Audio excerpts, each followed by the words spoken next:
Welcome to my YouTube channel. ಎಲ್ಲರೂ ಹೇಗಿದ್ದೀರಾ? ಚೆನ್ನಾಗಿದ್ದೀರಾ ಅನ್ಕೋತೀನಿ. ನಾನು ಚೆನ್ನಾಗಿದ್ದೀನಿ. ಮತ್ತು ನಮ್ಮೂರಲ್ಲಿ ಮಳೆ ಬತ್ತಾದ ಜಾಸ್ತಿ ಬರಲ್ಲ, ಸ್ವಲ್ಪ ಊದ್ಬಿಡ್ತಾ 5 ನಿಮಿಷ ನಿಂತೋಗೋದು, 5 ನಿಮಿಷ ಮಳೆ ಬರೋದು, ಆ ರೀತಿ ಮಾಡ್ತಾಯಿದ್ದ ಬೆಳಿಗ್ಗೆಯಿಂದನೂ. ಮತ್ತು ಈ ಬ್ಲಾಗ್ನ ಸ್ಟಾರ್ಟ್ ಮಾಡ್ತಾ ಇದ್ದೀನಿ. ಏನಪ್ಪ ಅಂದರೆ ಇವತ್ತು ಬದನೆಕಾಯಿ ಗೊಜ್ಜು ಮಾಡ್ತಾಯಿದ್ದೀನಿ. ಅದ್ರ ರೆಸಿಪಿ ತೋರಿಸೋಣ ಅಂತ. ನೋಡಿ, ಪ್ಲೀಸ್ ನಂಗೆ ಸಪೋರ್ಟ್ ಮಾಡಿ. ಇನ್ನೇನು ಸಬ್ಸ್ಕ್ರೈಬ್ ಮಾಡ್ಕೊಂಡು ವಿಡಿಯೋ ನೋಡಿ, ಮತ್ತು ಪಕ್ಕದಿರೋ ಬೆಲ್ ಐಕನ್ನ ಕ್ಲಿಕ್ ಮಾಡಿ.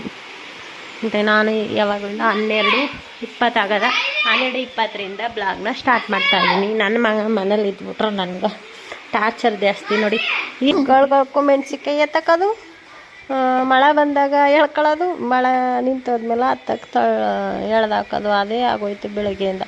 ಇವಾಗ ನಾನು ಎಳೆದೇ ಬೇಡ ಅಂದ್ಬಿಟ್ಟು ಕಾಪತ್ಬಿಟ್ಟು ಇಲ್ಲೇ ಹಾಕಿನಿ. ಇವತ್ತು ಹಾಕೋಕ್ಕಾಗಲ್ಲ, ಯಾಕಂದ್ರೆ ಮಳೆ ಜಾಸ್ತಿ ಬತ್ತಾದ. ಇವತ್ತು 5 ನಿಮಿಷಕ್ಕೂ ಬತ್ತಾದ. ನೋಡಿ, ಕಾಣಿಸ್ತಾದ ಅನ್ಕೋತೀನಿ. ನೋಡಿ, ಅಷ್ಟಾಗಕ್ಕೆ ಮಾತ್ರ ತ್ಯಾವಾಗೋದು. ಇನ್ನಿಷ್ಟಾಗಲಿ ಸೀಟು ಕವರ್ ಆಗೋದಲ್ಲ, ಅದಕ್ಕೆ ಕವರ್ ಕಾಣಲ್ಲ ಮಳೆ ಬರೋದು. ನೋಡಿ, ಮಳೆ ಬತ್ತಾದ ಜೋರಾಗಿಯ ಇಲ್ಲಿ ಕಾಣ್ತಾ ಅದ. ಜೋರಾಗಿ ಮಳೆ ಹೋಯ್ತಾ ಇದೆ. ಅನ್ನ ಕಲ್ ಬರಲ್ಲ. ಇವಾಗ ಬದನೆಕಾಯಿ ರೆಸಿಪಿ ಮಾಡ್ತೀನಿ. ನೋಡಿ, ಪ್ಲೀಸ್ ನಂಗೆ ಸಪೋರ್ಟ್ ಮಾಡಿ. ಎಷ್ಟು ಮಳೆ ಬತ್ತಾದ ನಮ್ಮೂರಲ್ಲಿ. ಮಳೆನೇ ಜೋರಾಗಿ ಮಳೆ ಬತ್ತಾದ ಇವತ್ತು. ನೋಡಿ, ಎಷ್ಟು ಮಳೆ ಬತ್ತಾದ. ಬದನೆಕಾಯಿ ಗೊಜ್ಜು ಮಾಡೋಕ್ಕೆ ನಮ್ಮ ತೋಟದಲ್ಲಿ ಬದನೆಕಾಯಿ ಮಾಡಿ ಬಿಟ್ಟಿದ್ದು ಹಾಕಿದ್ನು. ಆಗ ಅದನ್ನು ಬಂದಿದ್ದೀನಿ. ಇವಾಗ ನೋಡಿ, ದಪ್ಪ ಭತ್ತ ಇದು ಸಣ್ಣವೇ ಬಂದೀನಿ.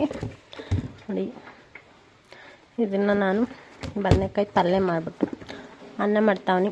ಅನ್ನ ಜೊತೆಗೆ ಹಾಕ್ಕೊಂಡು ತಿನ್ನಬೇಕು. ಅದಕ್ಕೋಸ್ಕರ ಏನೇನು ಹಾಕ್ತೀನಿ ಬದನೆಕಾಯಿ ಗೊಜ್ಜು ಅಂತ ನೋಡಿ ನೀವೇ. ಬದನೆಕಾಯಿನ ಸಣ್ಣಕ್ಕೆ ಕಟ್ ಮಾಡ್ಕೊಂಡೀನಿ. ಮತ್ತು ಈರುಳ್ಳಿ, ಟೊಮೊಟೊ, ಮೆಣಸಿನ್ಕಾಯಿ, ಕರಿಬೇವಿನ ಸೊಪ್ಪು ಎಲ್ಲನೂ ಮಡಿಕೊಂಡೀನಿ. ಕಟ್ ಮಾಡ್ಕೊಂಡು ಇವಾಗ ಒಗ್ಗರಣೆಗೆ ಹಾಕ್ಬೇಕು.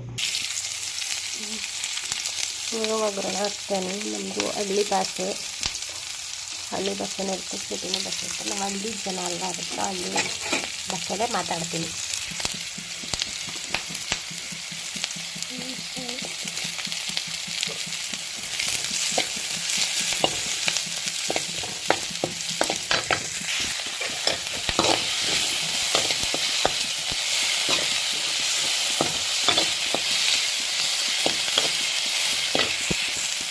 ಸ್ವಲ್ಪ ಅರಿಶಿನ ಪುಡಿ, ಸ್ವಲ್ಪ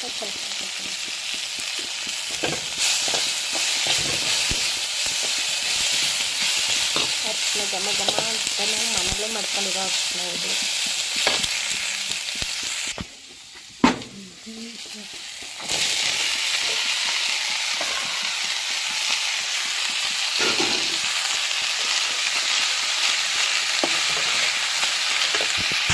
ಈಗ ಈ ರೀತಿ ಬೇಯ್ತಾದ.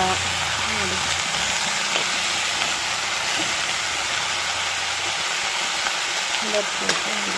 ಬೇಯಿಸ್ತೀನಿ. ಇವಾಗ ಒಂದು ಗ್ಲಾಸ್ ನೀರು ಹಾಕ್ತೀನಿ.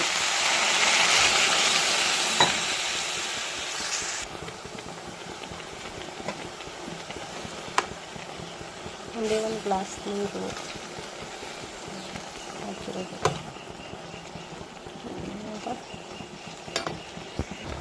ಒಂದು ಅರ್ಧ ಟೀ ಸ್ಪೂನು ಅಚ್ಚ ಖಾರದ ಪುಡಿ.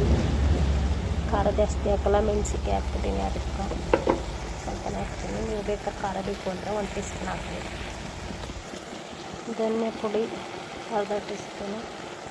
ಅರಿಶಿನ ಪುಡಿ ಆವಾಗಲೇ ಹಾಕ್ತೀನಿ. ಇಷ್ಟ ಇದು ಬೆಂದಿ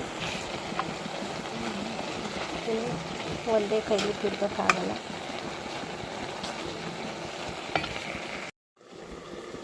ಇವಾಗ ಎಷ್ಟು ಬೆಂದಿತ್ತು ಅಂತ ನೋಡ್ತಾವನಿ. ಬೇಯ್ತಾಗ ಆವಾಗಲೇ ಒಂದು 10 ನಿಮಿಷ ಮೇಲಾಯಿತು.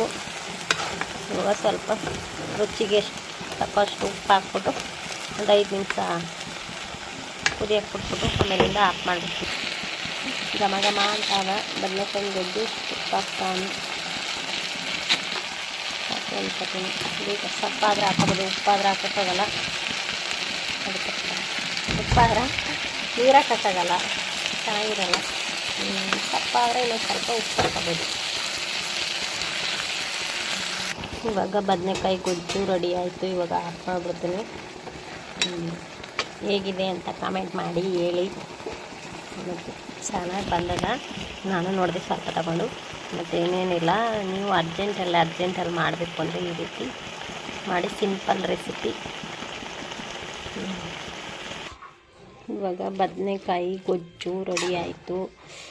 ಯಾವ ರೀತಿ ಬೆಂದದ, ಘಮ ಘಮ ಅಂತ ಅದ, ಸೂಪರಾಗದ. ಮತ್ತು ಈ ಬದನೆಕಾಯಿ ಗೊಜ್ಜು ರೆಸಿಪಿ ಹೇಗಿತ್ತು ಅಂತ ಹೇಳಿ ಕಮೆಂಟಲ್ಲಿ.